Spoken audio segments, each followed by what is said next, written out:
O Comitê da Supervisão da Câmara dos Estados Unidos anunciou uma força-tarefa para revelar segredos federais dos casos de Jeffrey Epstein, eliminação de John Kennedy e Martin Luther King e o caso do 11 de setembro e OVNIs.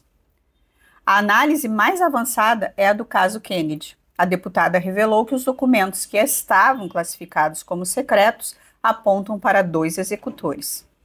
Veremos isso, os desdobramentos da visita da OEA e muito mais no Giro pelo Mundo. Olá, amigos do canal Vista Pátria, eu sou a Débora. Essa investigação está sendo possível devido ao decreto de Trump que desclassificou o sigilo de todos os documentos desses casos. O caso Kennedy já foi revirado muitas vezes, mas nunca liberaram todos os documentos. Dessa vez, o comitê está com acesso total aos 14 mil documentos só do caso Kennedy. A deputada Ana Paulina Luna explicou os avanços. Vamos ver o que ela falou. Pessoal, rapidinho, esse trabalho é patrocinado por vocês. Como muitos de vocês já sabem, o canal foi prejudicado por Alexandre de Moraes. Apesar do meu marido, Alan Frutuoso, ter sido preso e censurado pelo ministro, eu continuo com esse trabalho jornalístico e quero continuar com qualidade. E sei que vocês perceberam que os vídeos já estão sendo dublados, como vocês já haviam pedido. Isso tem um alto custo e só foi possível fazer esse investimento graças ao apoio de vocês. E você que ainda não é o nosso patrocinador, pode ser através desse QR Code ou da chave Pix que aparece aí na tela. Pessoal, muito obrigada! Com um simples gesto, ele se comprometeu a desclassificar os arquivos relacionados aos assassinatos do presidente John F. Kennedy, Robert F. Kennedy e Dr. Martin Luther King Jr. Uma decisão não apenas monumental, mas crucial. É com profunda honra que fui confiado pelo presidente da Câmara, Mike Johnson, e pelo presidente James Comer para liderar a força-tarefa de supervisão da Câmara sobre a desclassificação de segredos federais. Junto com a ajuda da Casa Branca, nossos aliados de inteligência, o Departamento de Defesa, o Departamento de Justiça, conduziremos investigações sobre os seguintes temas: os assassinatos de JFK, RFK e Dr. Martin Luther King. Fenômenos aéreos não identificados, também conhecidos como UAPs. Objetos submersos não identificados, também conhecidos como USUs. A lista de clientes de Epstein, as origens da Covid e os arquivos do 11 de setembro. Nossa primeira audiência está marcada para março. A data será anunciada em breve. E já iniciamos quase uma dúzia de comunicações com várias agências, incluindo Pam Bondi no Departamento de Justiça e o secretário de Estado. Isso não será mais uma força-tarefa que faz promessas ousadas apenas para cair na irrelevância ou enviar cartas com palavras fortes. Esta será uma busca implacável pela verdade e transparência, e não pararemos até que o povo americano tenha as respostas que merece. Vamos cortar a burocracia, desafiar a obstrução e garantir que o povo americano finalmente obtenha a verdade que lhes foi negada por tanto tempo. Se quisermos resistir e prosperar como nação, devemos restaurar a confiança através da transparência. O povo americano deve ser confiado a pensar por si mesmo, a formar seus próprios julgamentos a partir da verdade que tem o direito de conhecer. Fomos tratados como crianças por muito tempo e mantidos no escuro por aqueles que elegemos para nos servir. É meu dever solene começar a reparar essa confiança para formar um novo relacionamento entre o governo e os governados. Vamos embarcar juntos nesta jornada rumo a um governo que não apenas serve, mas que ilumina. Nossa primeira investigação será anunciada, mas será uma investigação minuciosa sobre o assassinato de John F. Kennedy. E posso dizer, com base no que vi até agora, que a audiência inicial realizada aqui no Congresso foi falha na teoria da bala única. Acredito que havia 2 atiradores. É necessário encontrar mais informações à medida que conseguimos acesso a este presente. Espero que antes que os arquivos sejam realmente divulgados ao público. Não é de se espantar que Trump queira saber a verdade sobre o caso Kennedy, já que quase terminou como ele. Trump ignorou completamente as ordens judiciais que tentavam impedir o acesso de Musk às agências americanas. Ele não só ignorou, como dobrou a aposta ao fazer um novo decreto no qual ele obriga todas as agências federais a cooperarem com o DOJ. Elon Musk falou sobre o que tem encontrado e a importância da iniciativa. Eu tenho detratores? O senhor tem, senhor. Eu não acredito nisso. Dizem que você está orquestrando uma tomada hostil do governo e fazendo isso de maneira não transparente. Qual é a sua resposta a essa crítica? Bem, em primeiro lugar, você não poderia pedir um mandato mais forte do que esse. O público votou. Você sabe, temos a maioria do público votando no presidente Trump. Ganhou a Câmara, ganhou o Senado. O povo votou por uma grande reforma governamental. Não deve haver dúvidas sobre isso. Isso estava na campanha. O presidente falou sobre isso em todos os comícios. O povo votou por uma grande reforma governamental. E é isso que as pessoas vão receber. Eles vão receber o que pediram.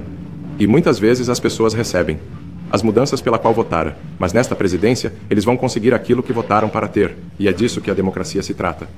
E já que falamos do caso Kennedy, a direita americana fez comparação. Kennedy foi eliminado uma semana depois de dizer que acabaria com a CIA, porque ela tinha se tornado uma organização que agia à revelia dos interesses do governo. Trump prometeu coisas semelhantes na campanha e aconteceu aquilo na Pensilvânia. Esquerdista gosta muito do termo reparação histórica. Talvez seja isso que esteja acontecendo. No Brasil, tivemos muita agitação por conta da visita do Conselho de Direitos Humanos. O relator Pedro Vaca disse que ficou impressionado com o que viu e ouviu. Mas o clima chegou a esquentar durante a reunião. Um brasileiro que faz parte da comissão da OEA queria impedir a filmagem da reunião, mas o deputado Van Hatten bateu o pé e exigiu a filmagem. Não há em nenhum ponto, no momento em que a vítima precisa da transparência, essa determinação de que a reunião seja sigilosa. Nós já passamos por isso em Washington e não gostaríamos aqui que houvesse a censura por parte da comissão, justamente ouvindo as vítimas de censura. Então nós insistimos e vamos manter, desta vez, apesar de na vez passada nós termos protestado contra aquela decisão, a transparência dessa reunião e, portanto, ela será 100% gravada e filmada. Nesse caso, o relator delibera, mas esse é o protocolo padrão, o relator deliberará. Eu não acredito que haja um prejuízo para as partes que não seja gravada, toda a transparência pode ser reportada depois da forma como os senhores desejarem por meio de comunicação. Esse é um padrão que segue em todas as reuniões, nenhuma reunião será gravada, nenhuma reunião com nenhuma das partes será gravada. O relator pode deliberar, mas essa é a orientação padrão que a gente tem. Eu contesto porque nós tivemos a situação em Washington, enviamos um e-mail pedindo as notas. Lamentavelmente as notas não vieram com as informações todas da reunião, inclusive havia informações que não condiziam inteiramente com aquilo que nós havíamos discutido. Enviamos um novo e-mail pedindo que bases legais a OEA estava utilizando para não permitir a filmagem e até o momento não houve resposta.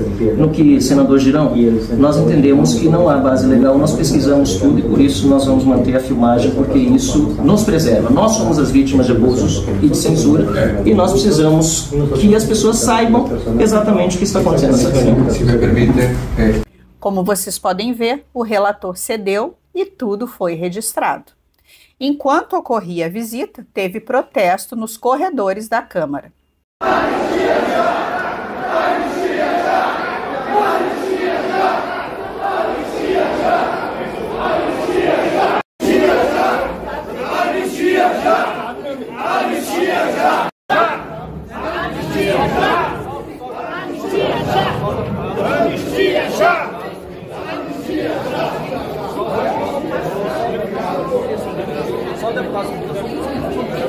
Mi padre es un hombre íntegro, bondoso y ejemplo de brasileño.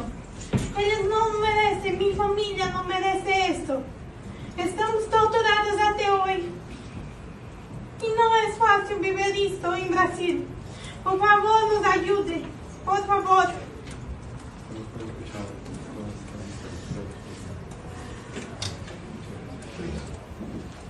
Após o protesto, o presidente da Câmara sinalizou para o andamento do projeto da anistia. Bem importante, tivemos hoje uma reunião com o presidente Hugo Motta. Fim da tarde, com a Vanessa, mãe de 6 filhos, que estava aqui, participou da nossa coletiva, também com a esposa viúva do Clezão. Posso garantir para vocês que o presidente Hugo Motta está bastante empenhado e sensibilizado em dar andamento à anistia. Então, as notícias que eu posso trazer aqui para quem está acompanhando essa pauta são bastante positivas. O presidente Hugo Motta se sensibilizou, inclusive, com o relato da Vanessa, mãe dos 6 filhos. As crianças estavam lá, enfim, é bastante chocante, sendo que o marido dela não tem uma prova. Pegou 14 anos de cadeia sem sequer uma digital, nada contra ele. Impressionante a maldade de Alexandre de Moraes. Agora, vamos ao nosso giro rápido pelo mundo, logo após esse recado. Conforme os anos passam, os efeitos da idade ficam mais visíveis. Nem todo mundo pode pagar os caros tratamentos estéticos, como o Botox. Mas com o Regenere, você terá acesso a muitos desses ingredientes de tratamentos de beleza em um único composto. A forma de aplicação é sublingual, o que acelera a absorção pelo nosso corpo. Com uma aplicação de 12 gotas por dia, você terá acesso a vitamina K2, transresveratrol, ácido hialurônico, verisol e retinol, o que vai te proporcionar uma excelente hidratação e vai ajudar a clarear as manchas da sua pele, além de devolver a firmeza e elasticidade da sua pele, combatendo sinais de expressão e o bigodinho chinês. O Regenere é um suplemento natural aprovado pela RDC 240 da Anvisa. Tem frete grátis e pode ser pago com cartão, boleto ou Pix. O link para a compra está no primeiro comentário. O primeiro-ministro da Eslováquia pede ajuda de Trump e Elon Musk para poder desmascarar os jornalistas financiados pela USAID no seu país. Só para contextualizar, o eslovaco é um líder nacionalista que sofre muita pressão dos globalistas da União Europeia. Eles sempre tentam derrubar o seu governo porque ele tem boas relações com a Rússia e é um admirador de Trump. Então, Fico aproveitou o momento e pediu ajuda para desmascarar essas ações da USAID contra a Eslováquia. Num trecho da sua carta, ele escreve o seguinte: o tema do uso indevido de fundos estrangeiros na Eslováquia, com o objetivo de prejudicar parte do espectro político, é tão sério que estou disposto a me encontrar pessoalmente com o senhor. Nesse encontro, também poderíamos discutir outros projetos mutuamente benéficos para as relações entre a Eslováquia e os Estados Unidos. Os Estados Unidos podem aproveitar o momento e obter vários aliados nacionalistas no leste europeu, sem prejudicar as relações com a Rússia. Por falar em Rússia, vejam esse caso. Esse homem que vocês estão vendo beijando o chão é o Mark Fogel. E vejam, ele foi recebido por Trump ontem. Então vamos lá. Esse sujeito é um professor de extrema esquerda. Sempre foi anti-Trump. É aquele típico professor fomentador de agenda woke e esquerdismo ocidental. Ele já tinha lecionado em Omã, Venezuela, Colômbia, Malásia e México. Após o fechamento da USAID na Rússia em 2012, o professor woke resolveu dar aulas de história no país de Putin. Pois bem, passou batido durante muitos anos, mas em 2021 ele foi pego entrando com aquela erva que, quando fumada, deixa as pessoas lesadas. Ele voltava de férias nos Estados Unidos e, na fiscalização no aeroporto em Moscou, encontraram 17 gramas da erva. Pedi para o chat GPT calcular quanto isso daria em cigarros da erva. E a inteligência artificial apontou que daria aproximadamente 34 cigarros. Ele se defendeu dizendo que tinha receita. Os russos olharam para a cara dele e falaram que ali não era Califórnia e que ele iria para a prisão. Pegou 14 anos por transporte internacional dessa substância. Inclusive, nem os democratas o defenderam. Ele ficou esquecido por lá. Porém, antes daquele fatídico episódio contra Trump na Pensilvânia, o atual presidente encontrou a mãe desse professor. Ela implorou para que ele fizesse alguma coisa pelo seu filho. Trump deu a sua palavra que iria ajudar. Hoje, nós vemos essa libertação feita graças ao Trump. Mesmo com o sujeito sendo um histórico opositor, ele cumpriu sua palavra e atendeu a um desejo de uma mãe. Inclusive, o governo afirmou que a medida foi vista como um ato de boa-fé do governo russo e faria parte das tratativas para a paz na Ucrânia. Então, um Zé Ninguém, como esse professor, conseguiu sair da prisão. Primeiro, porque os Estados Unidos hoje têm um presidente que não deixa nenhum americano para trás. E segundo, porque eles têm um líder que cumpre suas promessas, diferente de alguns. Eu me sinto o homem mais sortudo do mundo agora.